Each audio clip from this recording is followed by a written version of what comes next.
I'm Matt McClure, and this is Currents. Did the New York Times get it wrong? We'll revisit a story about how the church handles growth in the Mexican community. When we do good things, they seem to have a lack of proper research. Plus, wearing hats in church? For these ladies, it's a tradition. A church hat to a black woman defines who she is and how she feels about herself. And bringing the Stations of the Cross to life. They actually see Jesus on the cross. They see the blood. They see the tears. They see what actually happens. Like, you usually read in the Bible and you don't understand that he actually went through so much pain.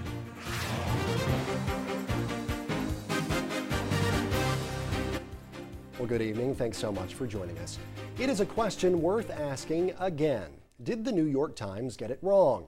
In an article published over the weekend on the swelling numbers of Mexican immigrants filling the pews of the Catholic Church here in the U.S., the Times implied that the New York Church, specifically pointing a finger at the Diocese of Brooklyn, has been slow to adapt to their growing presence.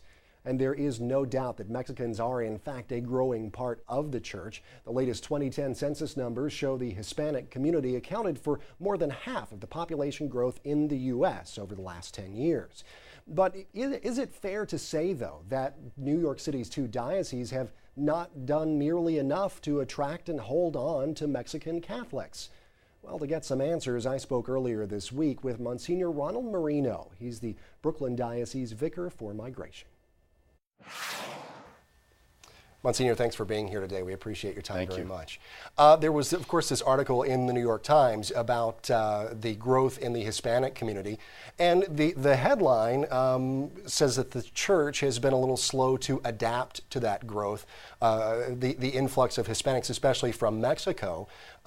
What did the Times get right and what did they get wrong in this article? Well, what they got right is something that everybody already knows, which is a large increase of Hispanics in New York City. What they got wrong is what they usually get wrong when it comes to the Catholic Church. When we do good things, they seem to have a lack of proper research. Because had they gotten the proper research, they would have seen that in all of our parishes, Mexicans and other Hispanics are extremely welcome and well taken care of. You know, there are 125 at least parishes in the Diocese of Brooklyn where we minister to Hispanic peoples and their children. In terms of Mexicans in particular, we are the only diocese in the United States where the Mexican government made an agreement with us to take care of Mexican immigrants for them. And we actually have a signed agreement that I signed on behalf of Bishop DiMarzio a year ago, which established a hotline in our office, the Catholic Migration Office, to take calls from Mexican immigrants and other Hispanics if they've been discriminated against in any way in a workplace called laboral. Sure. And we receive hundreds of phone calls from them.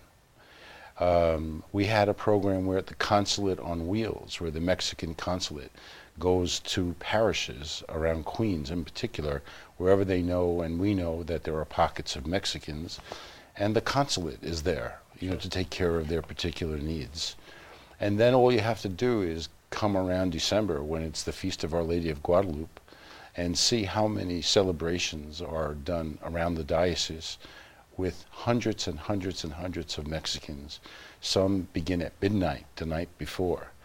Some start at 6 a.m., as is their tradition in Mexico.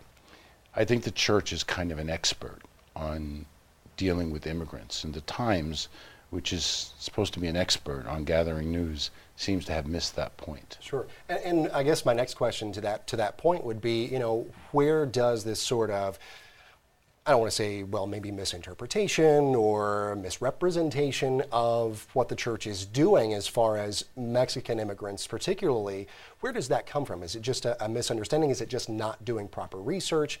Or is it bias, you think? Well, gee, you know, or it could be a combination of all three. I would like to say it's all of the above. Yeah. All of the above. You know, the bias end is an accusation to make, but you know, we kind of see that all the time when it's the church doing good things.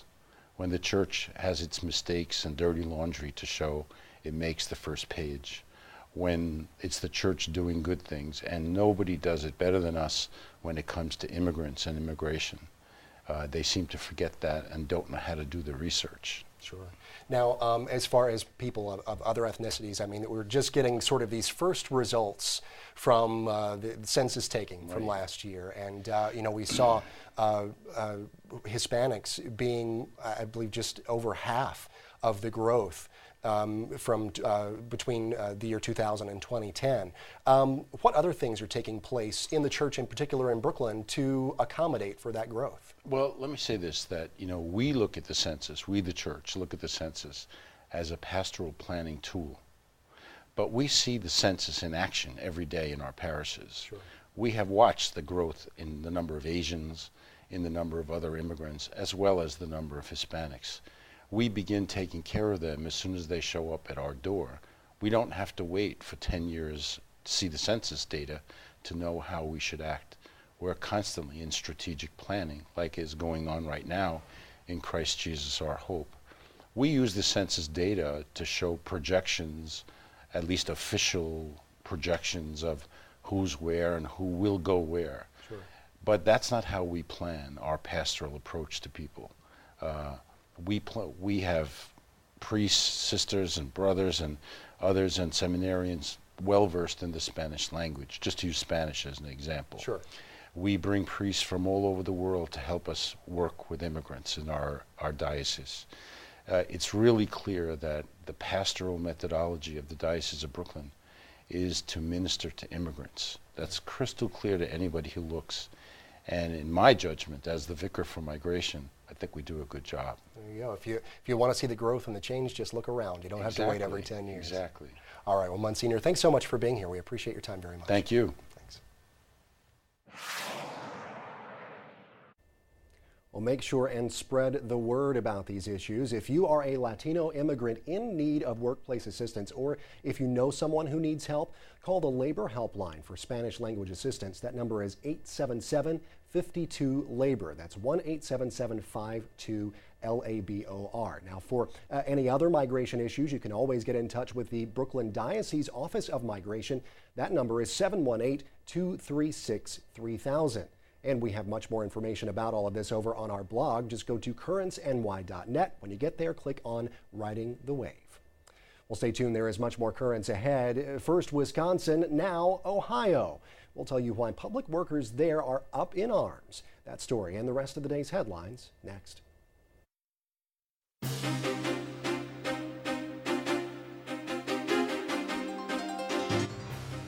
Welcome back to Currents. I'm Matt McClure. Coming up in just a bit, a popular devotion for Lent is brought to life at One Queens Parish. First, let's have a look at the day's headlines.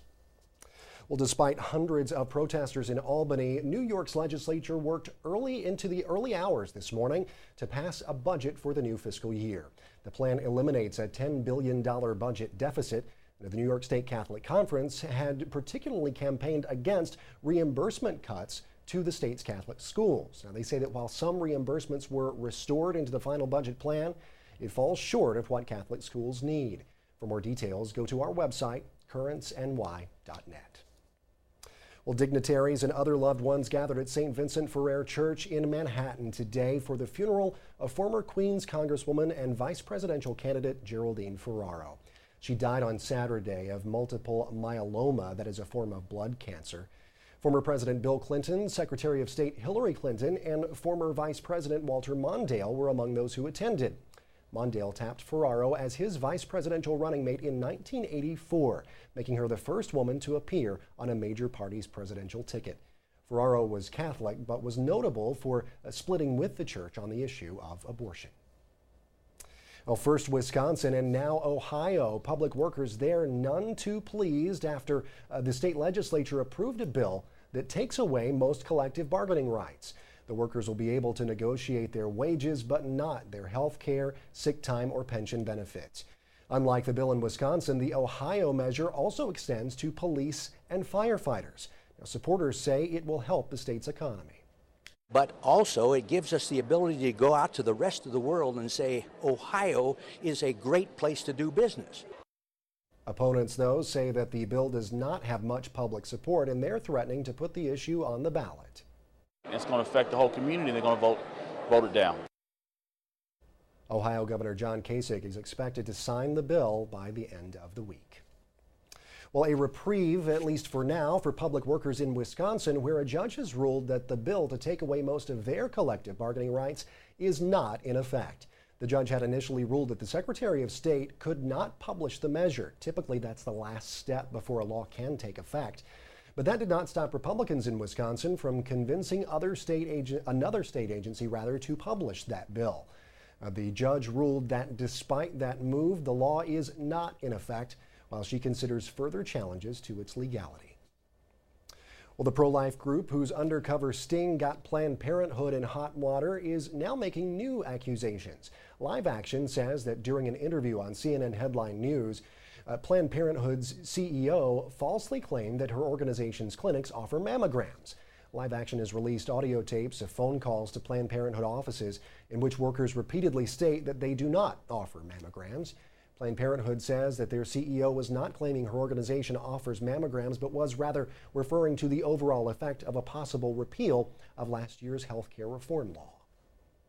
In other news, the U.S. Bishops' Conference has ruled that a book about God written by a nun who teaches at Fordham University should not be used in Catholic schools and colleges. The Bishops' Committee on Doctrine has ruled that many of the conclusions in the book Quest for the Living God by Sister Elizabeth Johnson are incompatible with Catholic teaching. The committee says it would welcome an opportunity to discuss Johnson's writings with her. Well, a prominent Catholic priest who was already excommunicated is facing further reprimand. The National Catholic Reporter says Father Roy Bourgeois, who was excommunicated for participating in a woman's ordination, may be removed from his religious order as well. The Maryknoll order sent Bourgeois a warning that he would be dismissed if he did not publicly recant his support for women's ordination. The letter also stated the Maryknolls would send a request to the Vatican for Bourgeois to be laicized or dismissed from the priesthood. Well, meanwhile, a woman who had sought to be ordained in the Catholic Church has announced she has been welcomed back into the church. According to the Catholic news agency, the woman named Norma Jean Kuhn said that the Vatican has lifted her excommunication after she renounced her attempts to be ordained a deacon and declared her adherence to church teaching. Kuhn says that Kuhn lives in the Diocese of San Diego. She participated in an attempted ordination ceremony back in 2007. Now, under church law, female ordination has no sacramental value and is considered a serious violation. Well, turning now to Libya, where the head of that country's Catholic Church says at least 40 civilians have been killed from bombings by the U.S. and coalition forces. Bishop Giovanni Innocenzo Martinelli tells the Vatican news agency Fides that while the bombings have targets, that they also have an impact on nearby buildings. Martinelli says at least 2 hospitals have been damaged in the bombings. Well, the Vatican has announced it has copyrighted the Pope. Rome Reports has details.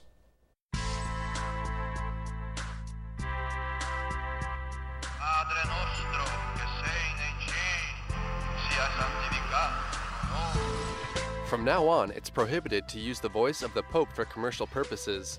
The Vatican created this new law to avoid the abuse of Benedict XVI's voice, as well as the voice of previous popes, for purposes that the Vatican say would violate the honor, reputation, respect, and prestige of the Pope. The law specifically copyrights the use of the voice, but it also includes their images and writings. They say this will help avoid manipulation of documents from the papal magisterium and to regulate them from being used for commercial purposes. The Vatican is concerned about the creation of souvenirs that could be offensive, such as lollipops or beverages that carry the Pope's image. They can also denounce those who abuse the image, voice, or writings of cardinals and bishops from the papal curia.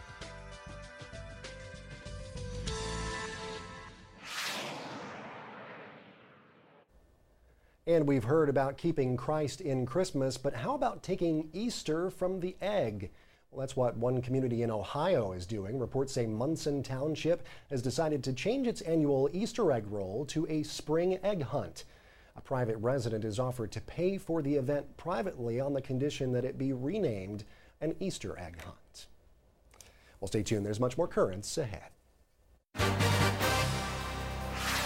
When we return, we'll meet some ladies who show up and show out for a good cause.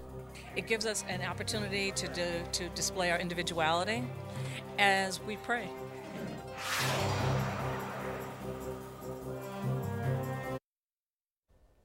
Welcome back. Well, when many of us think of church hats, we think of the colorful concoctions women don as they stroll down Fifth Avenue during New York's annual Easter parade. But for a long time in the African American community, weekly church attendance has meant wearing your Sunday best. And that was a license to wear your best dress, your best gloves, your best shoes, and topping it off with a church hat. Well, wearing hats to church is a quiet tradition in the African American community that dates back to slavery in the U.S. And it was a tradition that found itself thrust into the spotlight after Aretha Franklin stole the show at President Barack Obama's 2009 inauguration with a stunning bow-tied example of a church hat. Everybody was talking about that one. Well, this past weekend, the Vicariate of Black Catholic Concerns decided to pay homage to this age-old tradition to help the young men and women of the diocesan youth group Kujenga attend their annual summer retreat. Well, the Purple Hat High Tea was part fun, part fashion, and part fundraising. And it was quite a fashionable way to end Women's History Month. We are at St. James Cathedral Pavilion on Jay and Chillery Streets, right across the street from St. James Cathedral. We're here today to celebrate a Purple Hat High Tea, which is a celebration of the women of our diocese, especially the Black Catholic women of our diocese. The reason why we decided to have the event is because it's Women's History Month. And as a vicariate, we have not done anything to salute the women in our diocese. And we wanted to take this opportunity to do that. We have come over.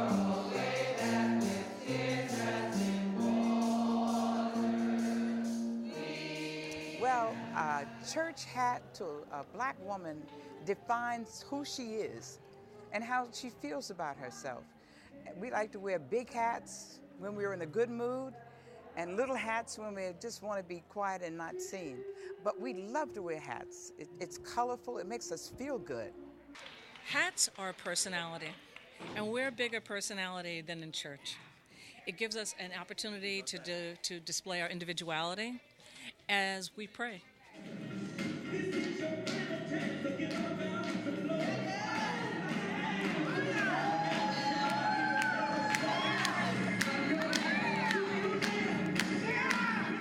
This is a fundraiser for the youth of our diocese to help offset some of the expense of paying for the Kujenga retreat. The prices everywhere you go are increasing steadily.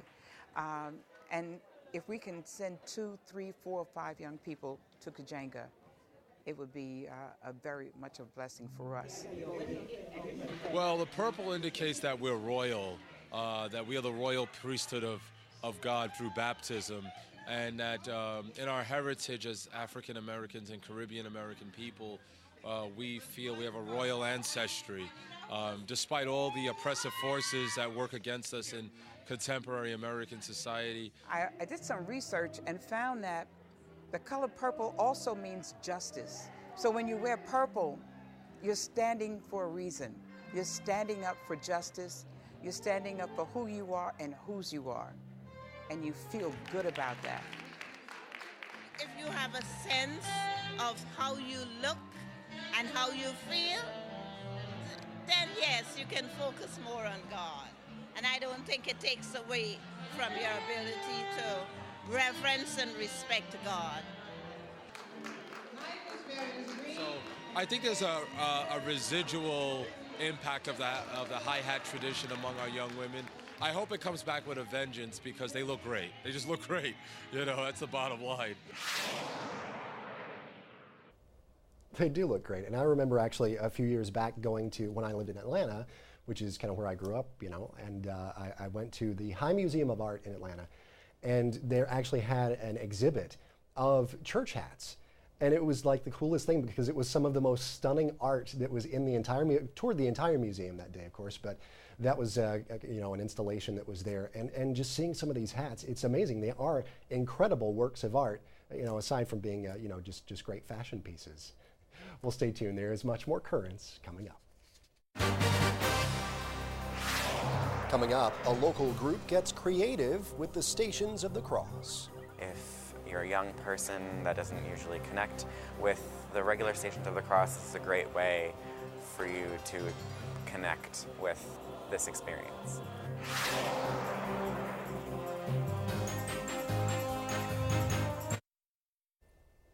And finally tonight, Catholics are halfway through the Lenten season of reflection and traditions that help focus the faithful on the journey to Easter Sunday. One of the most popular traditions of Lent is the Stations of the Cross, informally just known as Stations. It's a devotion complete with prayer and song that depicts the final hours or passion of Jesus. But a local group is showing parishes there's not just one way to observe this devotion. Creative Ministries came to Sacred Heart Church in Bayside last Friday to bring the Stations of the Cross to life. As you're about to see, the result was a very powerful presentation. We're at Sacred Heart of Jesus in Bayside, Queens. We're doing the Journey Stations of the Cross. It's a service that we do through Lent, through Creative Ministries, Fridays and Wednesdays and Sundays. It's done all over the island and here in the city.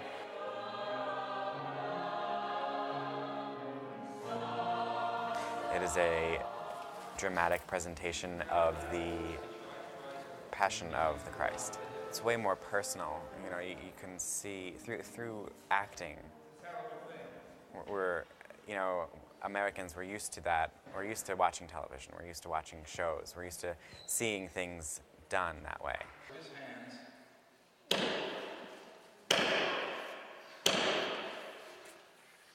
They're here tonight, I think, because they want the experiential part of the Passion of Christ. I really believe that. The drama, the visual, the excitement of it. I think it's more, they actually see Jesus on the cross. They see the blood. They see the tears. They see what actually happens. Like, you usually read in the Bible and you don't understand that he actually went through so much pain. He died, nailed to a cross. My God! My God! Why have you forsaken me? So especially if you're not usually a churchgoer, or if you're a young person that doesn't usually connect with the regular Stations of the Cross, this is a great way for you to connect with this experience. At the end of the service, we invite the congregation to venerate the cross, and it is amazing to see people's reactions. Some people will just come and spend 2 or 3 minutes just, weeping because they're so emotionally affected. And it's really cool to see year after year the same people come back with their struggles and with their problems to lay their burden down. Most of us are not actors, and I'd say most of us are actually afraid to be all by ourselves up there. But as a group, it's very prayerful. And then when we go around to different parishes and meet different people, it just helps to strengthen our convictions that this is good and that there's a lot of prayerful people out there that want to be part of this. And it's, being here at Sacred Heart was the same thing. Meeting people and talking to people afterwards. It's just, it's so positive that it just helps keep everyone, up and going. Very, very powerful presentation there, and obviously something that touches a lot of people year after year. Well, you must have heard by now about the lucky 7 New York State workers who are $319 million richer. Yeah, they won the Mega Millions lottery. But what you may not know is that 5 of their co-workers decided not to get in on the action this time around, so now they're left empty-handed. Is there a lesson here, you ask? Well, yeah. The lesson is you've got to be in it to win it. So, have you submitted your video for the I Confess campaign yet?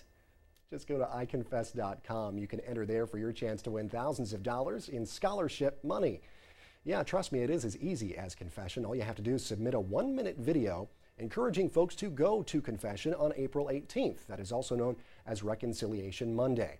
See there, if I can do it, I know you can. Go to iconfess.com for more information.